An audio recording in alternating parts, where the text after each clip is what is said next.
ke tepi. Saya lah first aider. Saya panggil first aider lah tuan. Okey.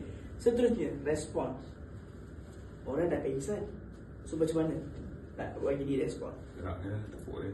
Tepuk mana tuan? Tepuk bau kan. Cik. Tengok lah. Jangan pergi tepuk cik.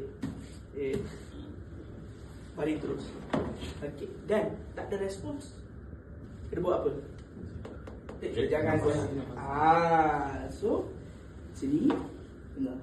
And then tengok chest compression. Ada pergerakan atau tidak yang kat sini? Tak ada. Barulah kita akan approach untuk chest compression. Now, chest compression tak perlu buka punya baju okey. Tekanan di mana? Tengah ni. Confirm kan ada kat situ? Okay, that's why kalau tak ada confident tuan-tuan okay, you boleh klik nipple to nipple middle. Nipple to nipple middle. So, tu adalah tempat untuk buat tekanan. Okay, faham ya? Tapi tuan-tuan sebelum nak buat tekanan tu, sila buka jam tangan.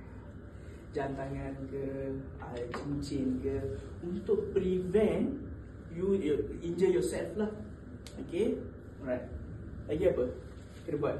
Lepas dah buat 30 kali tekanan, 20 kali besar.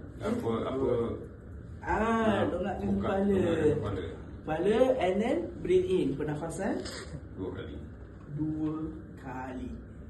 Tiup, dah settle, sambung balik. Sambung balik. Sambung balik lah.